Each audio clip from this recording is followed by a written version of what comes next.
Stathopoulos and Josh Phegan come together in an incredible podcast, Grow, Scale, Master. An energetic approach to drive progress, master skills, build strengths and put the strategy back into rapid business and personal success. Backed by real-world experience in rapid scaling to playing the long-term game of business, it's the story of all the lessons learned on the journey to mastery. Be inspired, renew your energy and chase the future with Grow, Scale, Master. Either you'll execute with excellence or you'll be executed with excellence. Yeah, I like that, Josh. It's probably a bit full on. But the basic idea is that today we're going to go talk about execution. 100%. And I just think that, like, if the role of a CEO of an organization, is set the strategy, get the people and execute. Like execution's a big part around what it is that we do. Mm-hmm. Colin, how do you execute stuff? How do you get things done? First of all, it's not just the CEO's responsibility because the CEO is the chief executive officer of the business. Yeah, chief execution officer. Yeah, correct. But you're also the CEO of yourself. Yes. Right. So every single person that's listening to this, you are the CEO of your own brand. Yeah. How do you execute? You've got to cut out noise. Yes. We said it a couple of podcasts ago. It's not about adding more. It's actually about reducing and making sure the big things are the main things. Yes. So for me, one of the things that I have a problem with, and I don't have a lot of problems, as you know, Josh. I'm near perfect. I'm not. That's the first one. I'm perfectly flawed like everyone else.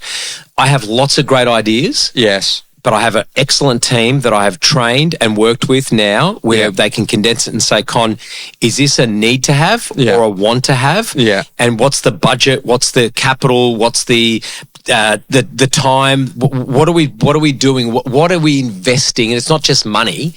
What are we investing and what return are we looking at getting on it? So it's getting very specific about what it is that you're trying to achieve and then staying as committed and focused to making sure that actually is completed. But execution is a way of life. And like I'm going to say, one of the things I was very, very lucky in the early stages of my career, I got to work in the newspaper industry. And you know that like there's a series of deadlines that work backwards. Yeah. And so, the basic idea is how many ads do we have? Well, if 50% of the page is ads, then the other 50% is editorial. That will determine the number of stories. That will determine the size of the pictures and the size of the headings.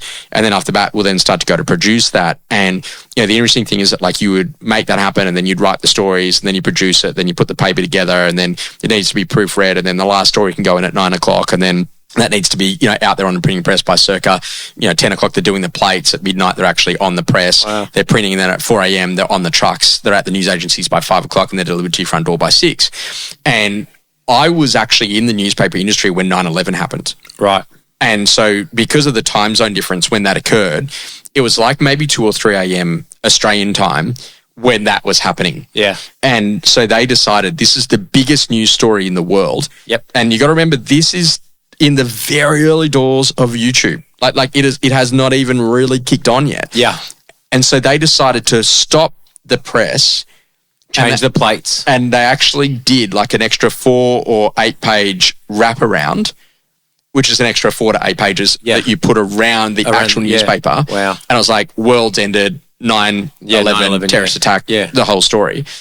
And like we sold double the number of newspapers that day of anything that had ever happened in the history of the business. But if you didn't have a plan and a process to be able to do that, so you can't work backwards. So going back to your execution piece, you can't go to an editor, I'll get it to you in half an hour. No, it doesn't work that way. And so what we learned was like this ability to like really focus in a period of time.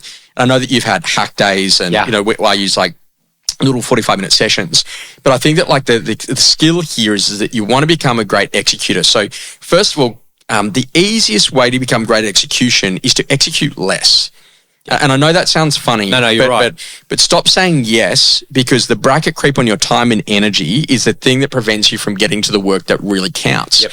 So, okay, great. So then the next thing to be a great executor is to really think that, okay, if there's 1 or 2 things that I could just do today that move the business forward the most or significantly provides us something, is about like the daily grind of a little bit of momentum. Yeah. And so okay, great. So a little bit of momentum every day. And so calendar, schedule unscheduled time. And so like that type, like there's nothing in here but this is free time So something good comes up, then I can go and I can chase that. Yeah, we call it flex time, right? Yeah. Yeah. So I have unscheduled time. Yeah. Unscheduled, scheduled time. So then, okay, great. I've got the chance because I was scheduling myself within a minute of my life. And so, Yeah, same. okay, now I've got this unscheduled time. But then also in addition to that, I actually have now a great work list, which is really, I was sharing with you a couple of them, like really cool ideas on some things that I want to get to, Yep. but I don't yet have in the calendar or done yet, Yeah. but I know they're important. Yeah. And so what I found is that literally when I'm at my best creatively, write down a list of all the cool things. So then when I actually get a point of execution, I can go, yep, I can nail that today. Yeah. And then I can do it. And so I had learned, and I think it was a guy by the name of Fred Orr, and he had written a book called How to Pass Exams. Right. And I was absolutely categorically thought I was going to fail the HSC. Right. Like I was just not going to make it. Right. And in that book, one of the things that he said to do is that like write. And then basically like you work in 15-minute blocks because I had the attention of a goldfish. 15 minutes, write everything. Okay, great. And then stop. And then you have to write a quick summary of what you wrote down. Right. So it's like retention after retention after retention.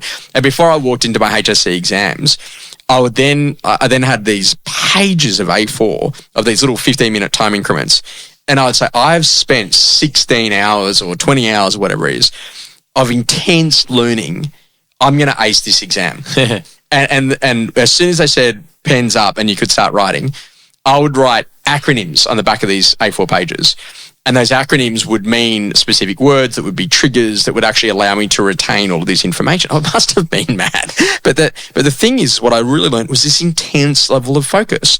And then as I started to work more about the body, the circadian rhythms and the ultradian rhythms, that we work in 90-minute cycles. So if you wake up and you're a little bit sleepy and you press no on the alarm and you go back to sleep, you'll actually be more sleepy and you should have just got up. Correct, yeah. And so like, this is about like learning. So, okay, great. So I worked out, I'm going to set a timer, and for the next 45 minutes, all I'm allowed to do is this thing.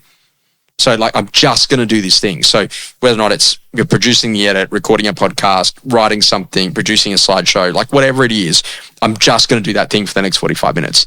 And so then I really learned that your ability to zone in and just get one thing done. And I would say that the most amount of time that you spend is in starting because of the anticipation on what it's going to take. But once you're into the flow, the momentum is so fast, it often gets done in such a short period of time. This is a superpower in this day and age, mate. Yeah. Your ability to be able to hone in and really focus on whatever that 1, 2, or 3 things are that you must do today, this week, this month, this quarter, this half, this year. Yeah. And I actually think that this is a really important podcast today because that is the biggest inhibitor on people's individual growth and business growth is their ability to execute. Yeah. Everyone's got great ideas, but they're ill-directed or what we're looking for is that instant gratification. I would rather get the social post up and design the perfect letterbox drop than actually speak to people that were underbidders or the people that came through and say, hey, Josh, you came through 32 Smith Street. We had a great result. We were at the auction. Yes, no, blah, blah, blah. Hey, I know that this one wasn't good for you, but we sold it for 1,820. We had 5 registered bidders. Hey, let me just go through because we probably missed it while we were going through the campaign. What about that property wasn't for you? Like, it's the ability to be in that moment. Yeah. If you can master yourself, right, and you can execute yourself. So whatever that means, getting up a little bit earlier, eating a little bit better, making sure that you got rest and recovery and you're moving your body, all that type of stuff, guess what? That will lead to the next thing that you want to execute on, which will be something in your business or something in your relationships or something in, your finances. But this is an absolute critical, like mission critical attribute that we must learn to be able to do. But visualize the plays of the day. And I think that like, hey, you know what, today, and like I said, a big project I was telling you about this morning that we've just completed, but like, okay, great, that's what today's going to look like and get that there. And what I'd find is that like sometimes we think that we've delegated, so we think it's done, but in fact we've delegated to someone who's doing it for the first time and is unsure and uncertain or doesn't necessarily have the specs right. Yeah. And so like, well, okay, great. So let me just so how would and so if you're going to take someone, you want to teach them how to be great execution, take them through like all the planning steps and write it out with them and get them to think about, and then what would you do? And then what would you do? And then what would you do? And then what would you do? Because there's a big distance between people that can execute and people that can't. And I always say to my team, like, give me 15 minutes with a laptop and a keyboard and no one else around. I can, like, be a real weapon. Well, there's two things that come to mind there, right? And I've seen you are a weapon, right? The first one is learn when you do your best work. Yes. And then plan accordingly for that. Yeah. So, for example, if you're a morning person, you want to punch out all your calls, get it done, and then you've got appointments in the afternoon. Yeah. Find out what time of the day you can actually commit to spending some time in execution hour. Yes. Right? Then the second part is your ability, and this is where I think a lot of people get confused. Replying to your emails is not executing. Yeah. That is called hygiene. Yes. Okay? It's like brushing your teeth. Your emails need to be responded to. Yeah. Execution is about sitting there going, hey, what am I doing today? What's the most important thing that I've got to do? I've got to get a price reduction. I've got to get that listing over the line. I've got to get that buyer to put that offer in writing. Mm-hmm. What I've got to do this week? I've got 27 opens on Saturday, so I've got to schedule them appropriately. I've got vendor meetings, etc. What I've got to do this month? Well, it's month one.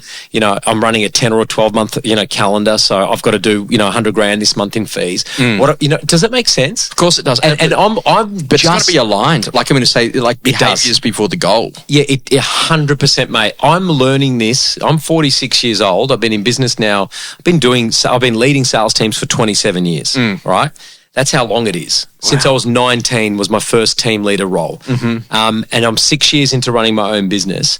And this is the aha moment that I've had over the last 6 to 12 months is the absolute brilliance of reducing, not adding, really finding a way to filter all of those ideas and thoughts into what is mission critical, and then spending the time working on the concept, the ideation, and then making sure you got the team that can help you and support you to execute it brilliantly. But when I think about execution team, like we've used the same podcast producer for 20 years. Yeah. And he's a great friend of mine. Yeah. But like the expectation is that when I give him the podcast, it comes back in the delivery timeframe window. And his expectation is when he sends the invoice, it gets paid. That's exactly right. I know it sounds funny, but we've had a great relationship because we both play our part in the delivery. Correct. Same with our video producers, same with our graphic designers, like whoever it is. Yes. And I just think that this is a really important thing is that you got to get into that executional skill. Experiences that rapidly shaped you. Sue McCarthy at the Kangaroo Island Health Retreat would ask, how far when you walk do you look ahead? Because people without vision look at their feet. And people that are clear about where they're going look into the horizon. Wow. And I just think about this, literally far too many people don't think that they have the ability to see what's coming in the course of the next 5 years. Yes. And because they're thinking about the global events would reshape how they'd play the world. Do you want to be healthy? Do you want great relationships? Do you want car debt or not? Do you want to be in a position that you feel good about who you are as a person? Do you want to have a great relationship with your parents? A lot of those things you can answer yes to, right? Or no to some of those. Yeah. But this is the problem is that stop trying to make sure that you've got everything perfect and instead, what are the questions that you know that you can give an answer to? That categorically, that's definitely something that's going to be important to me in 5 years' time, and I've got to start working on that today. Yeah. One idea, it's not rapidly changing my views at the moment, but it's, January 2026, and we spoke about, campaigns and naming a campaign, i.e. Super Saturday or Fed Phone Frenzy. We pick a word as a family and as a business. Yeah. And I think it's really important that there's something that grounds you back to that word, that intent, or that intention that you're looking to achieve this year. Yeah. Particularly when there's turbulence, when there's ups, there's downs, there's roadblocks, etc. I think it's a really important part, to be able to, for me this year, I'll share my personal word is enjoy. Not that I don't enjoy myself. I'm talking about when I've got to do front squats at CrossFit at 5 a.m. in the morning and I hate both of those things, then I'm going to enjoy it. Yes. I'm going to enjoy that moment when I get, maybe a customer that we've let down. I'm going to enjoy being on the phone and having the ability to be able to see if I can fix it or at least learn from it. Yeah. So I think it's really important that, if you find your word, that kind of gives you that guiding, your true north for the year. Yeah. I think this is the big driver, for me, when I look at that question, I just remember this little story about the rally car. So imagine that you're going around this rally circuit, you've done it 10 million times before, you got a navigator with you, you're awesome. And then one day you wake up, your navigator's not there with you, and you get a chance to go out on the track. And you think, I'll just go out. But you go out on the track and you go over this jump and you don't realise it, but you jump into a brand new section of the rally track that you've never been before. Yeah. And you've got no navigator. Like, what do you do? Yep. And the windscreen's like covered in mud. You know what? You just keep on driving. You just keep on taking those corners. Correct. And you'll get there in the end. So sometimes, like it is actually okay if you're not 100% clear on exactly what that goal is. Yes. But you're going in the general direction. And then there'll be a moment that you level up and the skill set gets there and the plan comes together and you go, I'm on. And you're executing.